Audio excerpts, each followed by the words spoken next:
ನಮಸ್ಕಾರ ಸ್ನೇಹಿತರೆ. ಪಂಚರಾಜ್ಯಗಳ ಚುನಾವಣೆಗೆ ದಿನಗಣನೆ ಆರಂಭವಾಗಿದೆ.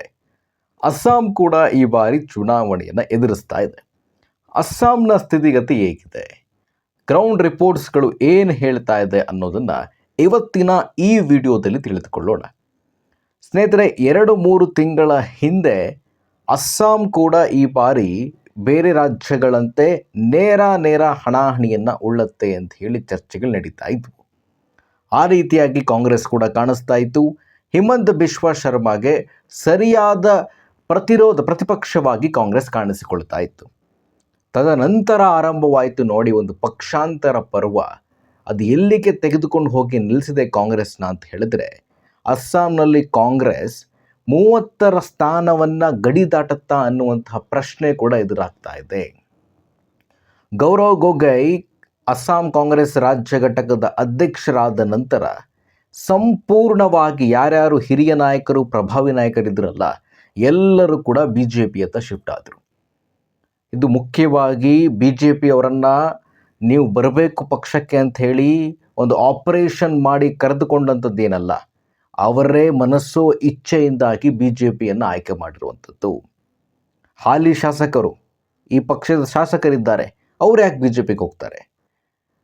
ಅವರೆಲ್ಲ BJPಗೆ ಹೋಗುವಂತಹ ಸನ್ನಿವೇಶ ಆದರೂ ಯಾಕೆ ನಿರ್ಮಾಣ ಆಯಿತು? ಅದಕ್ಕೆ ಮುಖ್ಯವಾದ ಕಾರಣ ನಾಯಕತ್ವದ ಕೊರತೆ.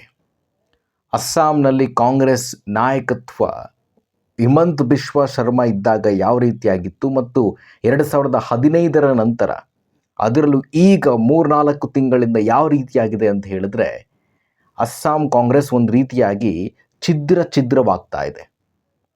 ಛಿದ್ರ ಮಾಜಿ ರಾಜ್ಯ ಘಟಕದ ಅಧ್ಯಕ್ಷರಾದಂತಹ ಭೂಪೇಂದ್ರ ಬೋರಾ ಒಂದು ಸ್ಟೇಟ್ಮೆಂಟನ್ನು ಕೊಡ್ತಾರೆ. ಹಿರಿಯ ನಾಯಕರಿಗೆ ಬೆಲೆ ಇಲ್ಲ ಇಲ್ಲಿ, ನಮ್ಮ ಮಾತನ್ನು ಯಾರು ಕೇಳೋದಿಲ್ಲ ಇಲ್ಲಿ, ಹೈಕಮಾಂಡ್ ನಮ್ಮ ಮಾತನ್ನು ಕೇಳಲ್ಲ. ಮುಖ್ಯವಾಗಿ ರಾಹುಲ್ ಗಾಂಧಿ ಒಂದು ರೀತಿಯಾಗಿ ನಮ್ಮನ್ನು ಕಸದ ಕಡ್ಡಿ ರೀತಿಯಲ್ಲಿ ನೋಡ್ತಾರೆ. ಈ ರೀತಿಯಾದಂತಹ ಅವರ ಹೇಳಿಕೆ ಕೊಟ್ಟ ನಂತರ 3 ಜನ ಹಾಲಿ ಶಾಸಕರು ಕಾಂಗ್ರೆಸ್ಸಿಂದ BJPಯತ್ತ ಬರ್ತಾರೆ. ಒಬ್ಬರು ಹಾಲಿ ಸಂಸದರು ಕೂಡ BJPಯತ್ತ ಬರ್ತಾರೆ.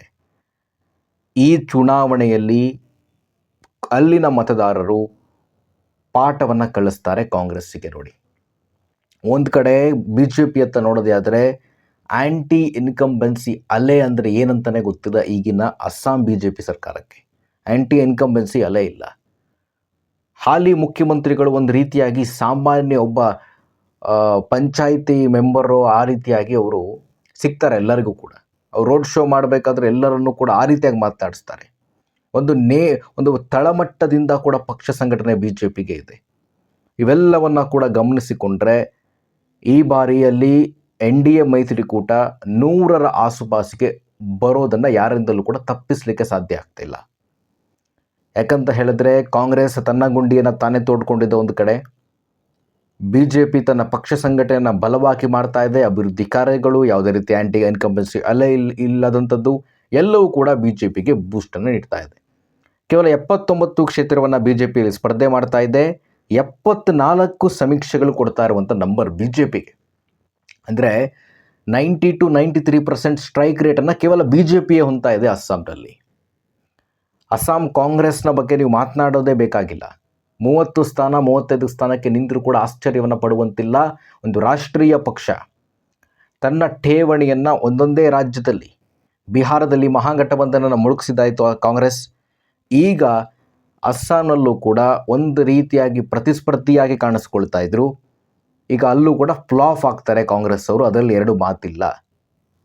ಸ್ನೇಹಿತರೆ, ರಾಹುಲ್ ಗಾಂಧಿಯವರು ಕಾಂಗ್ರೆಸ್ನ ನಾಯಕತ್ವ, ಕಾಂಗ್ರೆಸ್ನ ವಿಪಕ್ಷ ನಾಯಕರಿದ್ದಾರೆ, ಅವರು ನಾಯಕತ್ವವನ್ನು ವಹಿಸಿಕೊಂಡ ನಂತರ ಕಾಂಗ್ರೆಸ್ನ ಹಿರಿಯ ನಾಯಕರಿಗೆ ಅವರು ಬೆಲೆಯೇ ಕೊಡ್ತಾ ಇಲ್ಲ ಅಂತೇಳಿ ಒಂದು ಆರೋಪ ಮೊದಲಿಂದಲೂ ಕೂಡ ಕೇಳಿ ಬರ್ತಾ ಇದೆ. ಮೊದಲಿಂದಲೂ 2015ಕ್ಕೆ ಹಿಮಂತ್ ಬಿಶ್ವ ಶರ್ಮಾ ಕಾಂಗ್ರೆಸ್ನಲ್ಲೇ ಇದ್ದರು. ಹಿಮಂತ್ ಬಿಶ್ವ ಶರ್ಮಾ ಕಾಂಗ್ರೆಸ್ನ ಪ್ರಭಾವಿ ನಾಯಕ ಅಸ್ಸಾಂಗೆ. ಅವರು ಇನ್ನೇನು ಮುಖ್ಯಮಂತ್ರಿ ಆಗುವಂತಹ ಸನ್ನಿವೇಶ ನಿರ್ಮಾಣ ಆಗಿತ್ತು. ಸೋನಿಯಾ ಗಾಂಧಿ ಅವರು ಗ್ರೀನ್ ಸಿಗ್ನಲ್ ಕೊಟ್ಟಿದ್ದರು, ನೀವು ಮುಖ್ಯಮಂತ್ರಿಗಳಾಗಬಹುದು ಅಂತೇಳಿ. ಆದರೆ ರಾಹುಲ್ ಗಾಂಧಿ ಅದಕ್ಕೆ ಅಡ್ಡಗಾಲನ್ನು ಹಾಕಿದ್ರು. ಬೇಡ, ನನಗಿಷ್ಟ ಇಲ್ಲ ಹಿಮಂತ್ ಬಿಶ್ವ ಶರ್ಮಾ ಮುಖ್ಯಮಂತ್ರಿ ಆಗೋದು, ನನಗಿಷ್ಟ ಇಲ್ಲ ಅಂತೇಳಿ ರಾಹುಲ್ ಗಾಂಧಿ ಅವರು ಹೇಳಿದರು. ಹಾಗಾಗಿ ಹಿಮಂತ್ ಬಿಶ್ವಾ ಶರ್ಮಾ ಕೂಡ ಸುಮ್ಮನಾದರು. ಹೀಗೆ ಒಂದು ದಿನ ಏನಾಯ್ತು ಅಂತ ಹೇಳಿದ್ರೆ, ರಾಹುಲ್ ಗಾಂಧಿಯವರ ದೆಹಲಿ ನಿವಾಸಕ್ಕೆ ಹಿಮಂತ್ ಬಿಶ್ವಾ ಶರ್ಮಾ ಸೇರಿದಂತೆ ಇನ್ನೂ ಉಳಿದಂತಹ ಅಸ್ಸಾಂನ ಪ್ರಭಾವಿ ಕಾಂಗ್ರೆಸ್ ನಾಯಕರು ಅವರನ್ನು ಭೇಟಿ ಮಾಡಲಿಕ್ಕೆ ಹೋಗ್ತಾರೆ.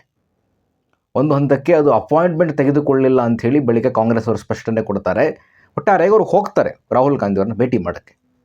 ಆಗ ರಾಹುಲ್ ಗಾಂಧಿ ಅವರು ನಾಯಿಗೆ ಬಿಸ್ಕೆಟನ್ನು ತಿನ್ನಿಸ್ತಾ ಇದ್ದರಂತೆ.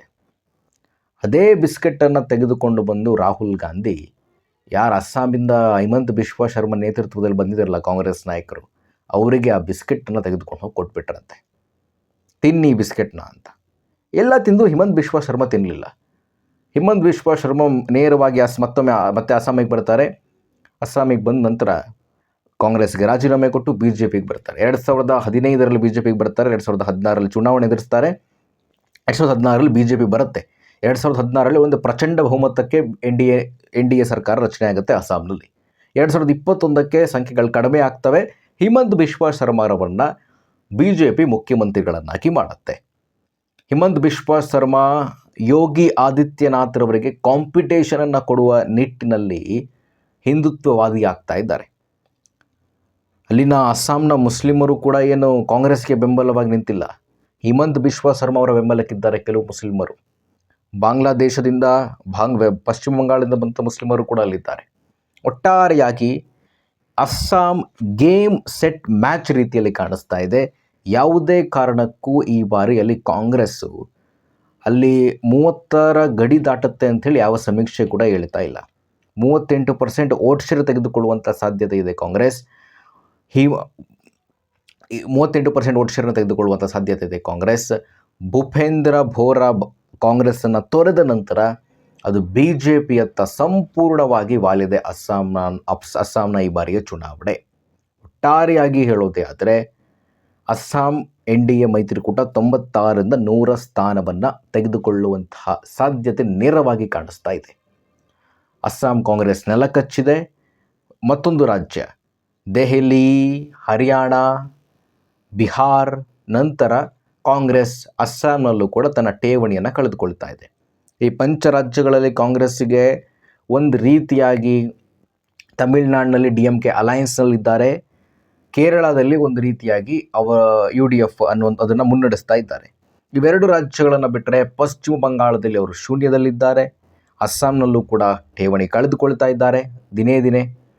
ಒಟ್ಟಾರೆಯಾಗಿ ಹೇಳೋದೇ ಆದರೆ ರಾಹುಲ್ ಗಾಂಧಿ ಅವರ ನೇತೃತ್ವದಲ್ಲಿ ಕಾಂಗ್ರೆಸ್ ಯಾವ ಸ್ಥಿತಿಗೆ ಅಂದರೆ ಹೀನಾಯ ಸ್ಥಿತಿಗೆ ತಲುಪ್ತಾ ಇದೆ ಕಾಂಗ್ರೆಸ್. ಪಂಚರಾಜ್ಯಗಳ ಚುನಾವಣೆಯ ಕ್ಷಣದ ಅಪ್ಡೇಟ್ಸ್ ಮುಂದೆ ಇಡ್ತಾ ಇರ್ತೀವಿ. ಸಬ್ಸ್ಕ್ರೈಬ್ ಮಾಡ್ಕೊಳ್ಳಿ. ಸ್ವತ್ವಾಣಿ. ನಮಸ್ಕಾರ.